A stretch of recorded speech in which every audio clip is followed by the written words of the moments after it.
도윤수라고 합니다. 반갑습니다.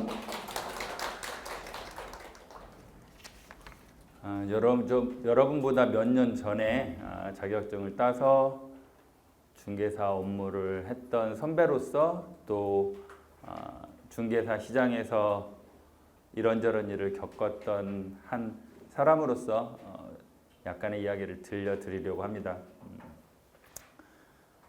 옆에 사람 잠깐 보시고요. 같이 인사 나누도록 하겠습니다. 자, 이제 지금부터 인사할 때는 이렇게 해주세요. 우리가 왜 드라마에서 보면 변호사들은 뭐 김변, 이변 하잖아요.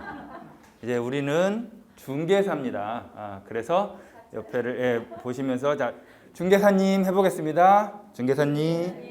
네. 그렇죠. 우리도 쉽지 않게 자격증을 따서 이렇게 이 자리에 계시기 때문에 좀 자부심을 가지고 있으셔도 됩니다.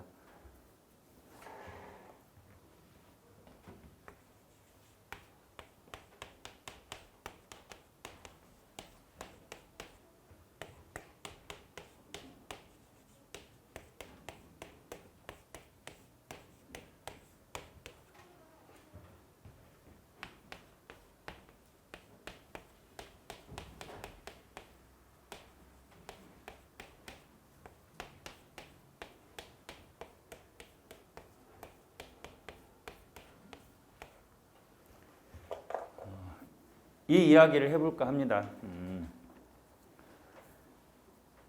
이렇게 오르기 전에도 부동산 시장은 늘 욕망으로 들끓었어요. 그런데 부동산 값이 더 많이 올랐죠. 그래서 지금 10억이 넘는 경우에는 아시겠지만 중개 수수료가 낮아졌다 하더라도 거의 뭐 1,000만 원 가까이 양쪽을 하면 중개 수수료를 받고요. 몇백의 중개 수수료를 받아요. 우리가 보통 회사를 다니면서 일을 할 때 한 달치 월급 정도는 받게 돼요. 계약을 한 건 했을 때. 그래서 그 계약 하나가 우리에게는 굉장히 중요한 일이게 돼요. 통계는 항상 정확히 해서 조금씩 늦게 나오는데 2018년도 기준으로 대한민국 월 평균 소득이 얼마쯤 될까요? 1인당? 우리나라. 그럼 대략 한번 추측해 보세요. 대한민국 전체 월 평균 소득 1인당 297만 원입니다. 297만 원이에요. 이 297만 원은 가장 낮은 사람부터 고액의 연봉을 받는 사람까지 다 했을 때 얘기고요. 중위 소득자의 평균은 220만 원입니다. 여기서 중위 소득이라는 건 소득이 있는 사람들을 인원으로 쭉 늘어놓았을 때 정가운데 있는 사람이에요. 정가운데 있는 사람. 즉 220만 원 정도를 받는 사람이 대한민국에서 50%의 월 평균 소득자입니다. 이 말씀을 드리는 건 우리가 중개시장에서 일을 하면서 올리는 소득이 결코 작은 소득이 아니에요. 작은 소득이 아니에요. 작은 소득이 아닌데 이제 아직 개업 안 하셨고 1년 동안 쉬셨고 그러시면서 돈을 좀 이렇게 아직은 이제 준비를 하셔야 되고 많이 없으신 상태일 거예요. 돈이 벌리는 곳에서는 반드시 욕망으로 들끓는 분들이 오기도 합니다. 물론 그냥 작게 소박하게 내 집 한 칸, 상가 하나 이렇게 마련하려고 오시기도 하지만 돈을 벌려고 어떻게 하면 투자를 잘해서 좀 더 큰 돈을 벌까 싶은 사람들이 오시게 돼요. 중요한 건 그분들의 욕망은 우리들의 중개 수익과도 관련이 있는데 천사들은 집을 사러 오지 않아요. 천사들은 천국에 집이 있어요. 우리들에게 집을 사러 오시는 분들은 바로 이 지상에 있는 욕망이 변덕이 줄긋듯 하는 사람들이 오게 돼요. 그래서 우리들의 마음도 출렁거려요.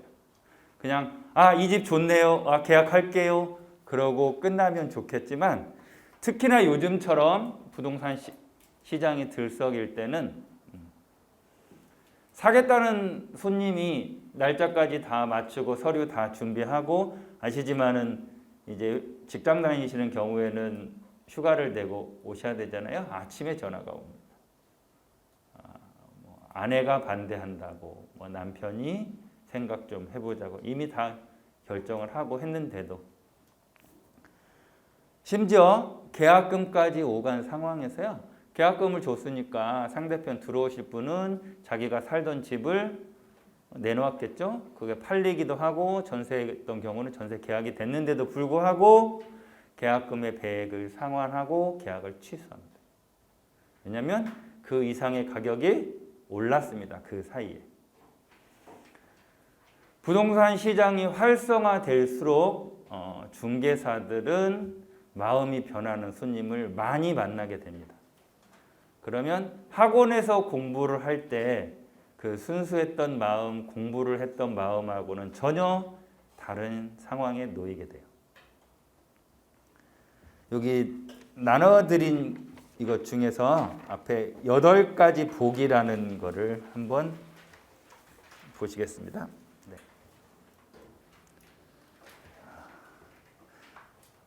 제가 읽어보겠습니다. 마음이 가난한 자는 복이 있나니 애통해 하는 자는 복이 있나니 온유한 자는 복이 있나니 의에 줄이고 목마른 자는 복이 있나니 긍휼히 여기는 자는 복이 있나니 마음이 청결한 자는 복이 있나니 화평케 하는 자는 복이 있나니 의를 위하여 핍박을 받는 자는 복이 있나니 결론은 천국이 저희의 것이라 이렇게 끝납니다. 많이 다 들어보셨을 거예요. 이거를 제가 읽어본 이유는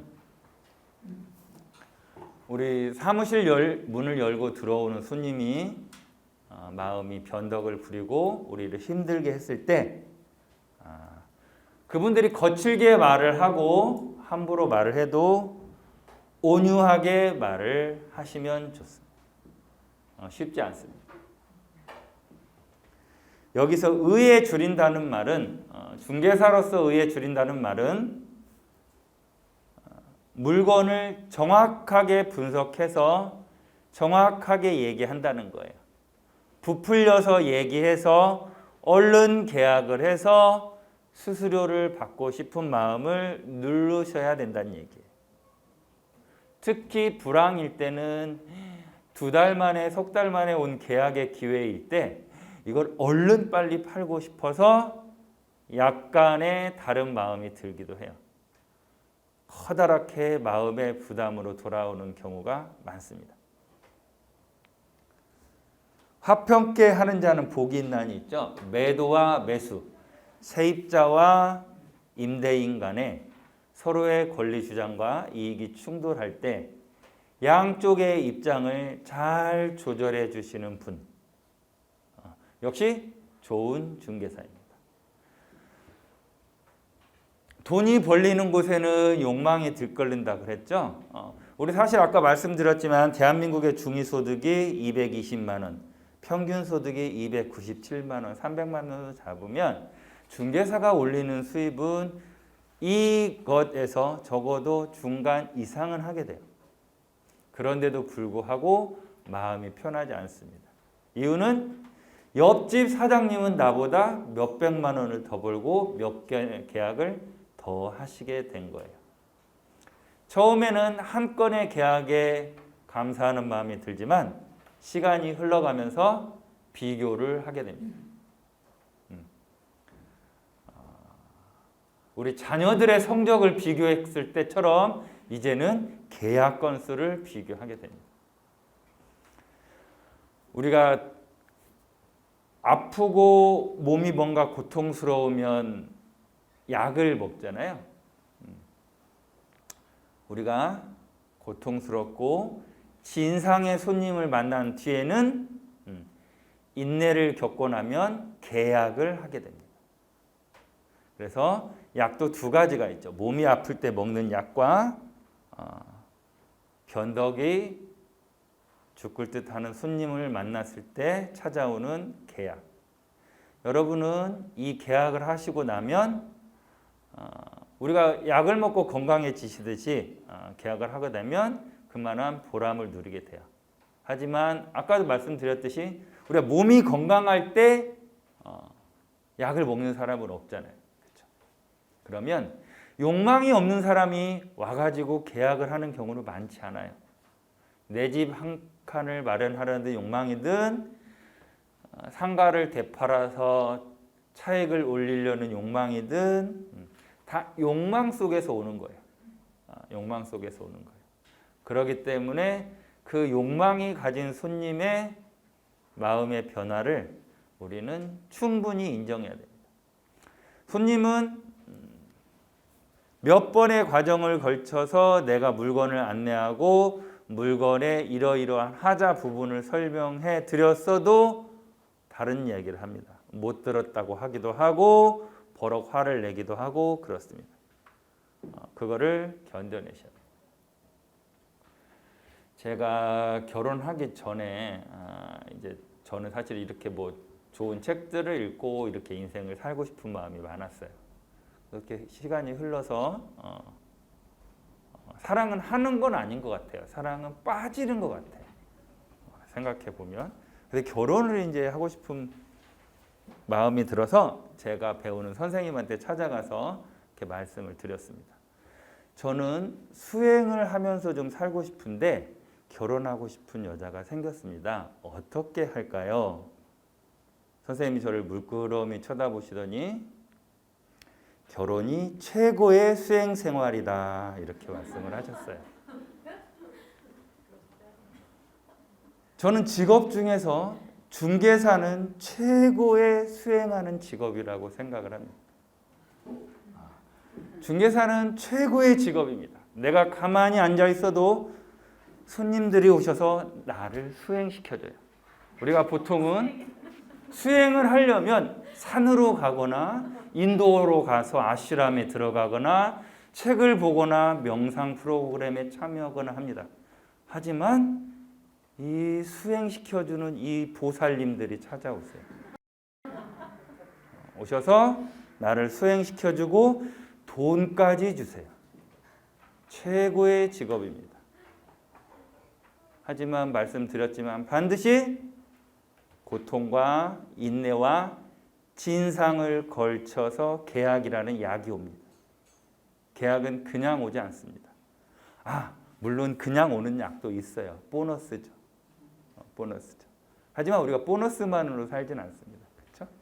그래서 손님이 마음을 바꾸고 팔겠다고 했다가 팔지 않겠다고 했다가 다시 팔겠다고 했다가 가격을 바꾸겠다고 했다가 조건을 변경해도 우리는 그거에 화를 내거나 흔들리거나 집어치우고 싶거나 그런 마음을 누르시고 인내하셔야 됩니다.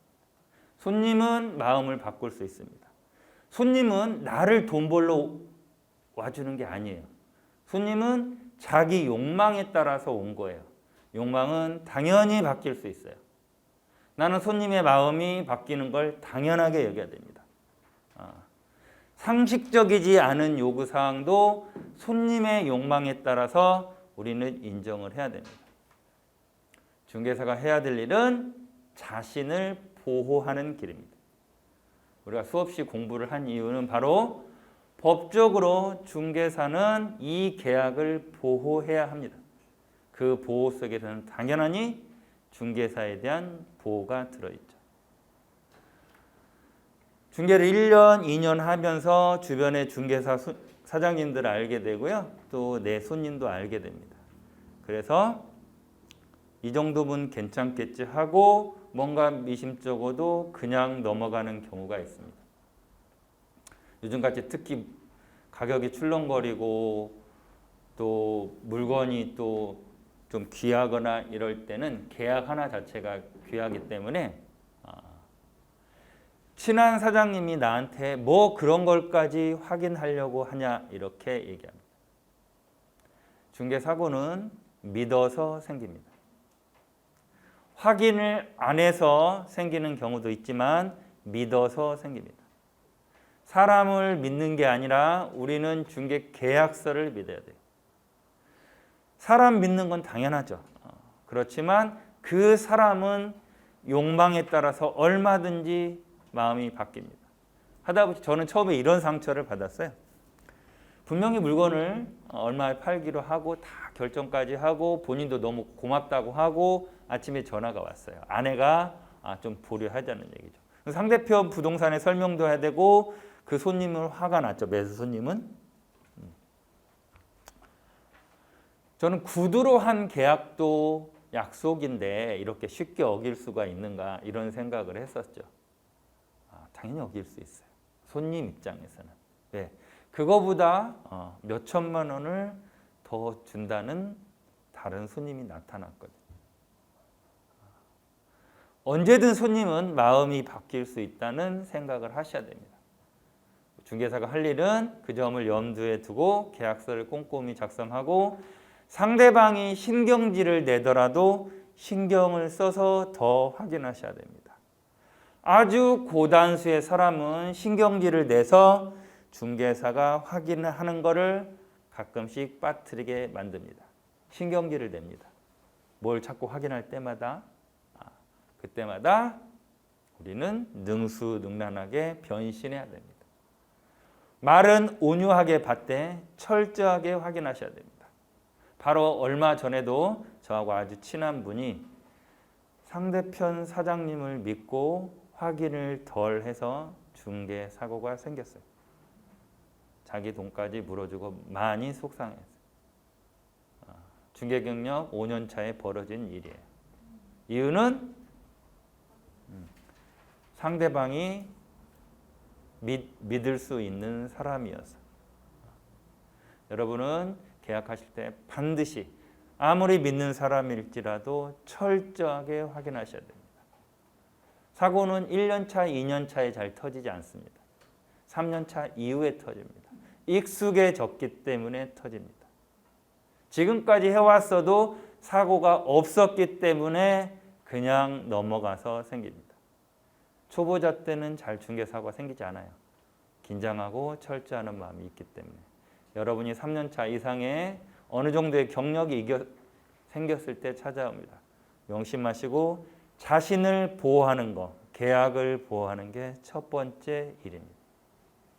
두 번째는 아까 말씀드렸지만 일을 기쁘게 하셔야 됩니다. 이 일은 손님들이 아무리 나를 힘들게 하고 해도 이 손님들은 나를 수행시켜 주시는 고마운 분들입니다. 그래서 계약서를 몇 번이고 다시 쓰고 변경을 해서 전화를 해서 다시 내가 수고를 해도 나는 화평케 하는 사람이다 라고 마음을 먹으시고 좋은 마음으로 기쁘게 계약을 하셔야 됩니다. 계약이 끝나고 내가 했던 계약이 잘 성사되면 좋겠지만 그렇지 않고 해약이 되기도 하고요. 나는 애를 썼는데 수수료를 한 푼도 못 받고 끝나기도 합니다. 가격이 갑자기 올라가지고요. 나는 매수 손님이에요. 매수 손님인데 매도가 배액 배상해주고 끝내겠다는 거예요. 그래서 그게 8억짜리 집이어서 계약금 8천만 원 들어갔는데요. 배액 배상 1억 6천 하고 물건 안 팔기로 했어요. 그냥 생각하면 앉아서 8천만 원을 벌은 거예요. 그렇지만 매수한 손님은 본래 자기가 살던 집을 이미 매도를 했고 이 집만 들어올 날을 기다리고 있었기 때문에 8천만 원이 더 들어온 게 문제가 아니에요. 그리고 그 사이에 가격들이 다 올라 버렸어요. 그렇지만 그거는 매수인과 중개사의 사정이고 매도인은 내가 돈을 더 벌 수 있는 기회 쪽으로 갑니다. 나는 화가 납니다. 화가 납니다. 그래서 그런데 그 계약을 해약당하고 배액배당 받은 매수인에게 중개수수료를 받아내지 못하는 경우가 참 많아요. 왜? 이 사람은 펄펄 뛰고 있어요. 펄펄 뛰고 있어요. 나 이제 살 집이 없어졌는데 언제 가서 이 짧은 기간 안에 집을 구하냐 펄펄 뛰고 있어요.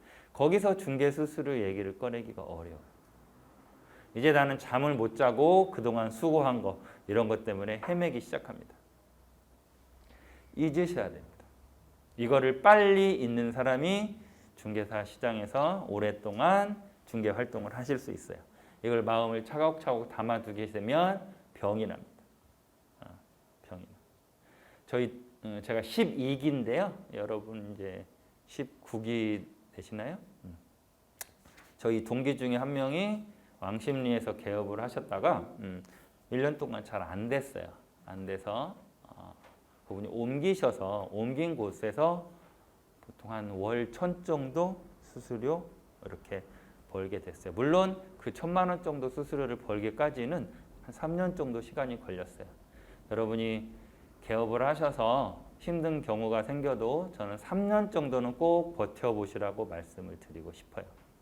이유는 우리가 보통 2년 단위로 계약을 하잖아요. 전세 계약하거나 이러면 그 2년이 지나고 그 손님이 다른 곳에 갈 때 나에게 다시 찾아올 경우가 많습니다. 그리고 내가 안내한 임대인도 역시 나에게 물건을 다시 내놓게 됩니다. 그래서 3년 정도가 되면 내가 이미 한 계약들에서 다시 나에게 계약이 돌아오는 경우가 생겨요.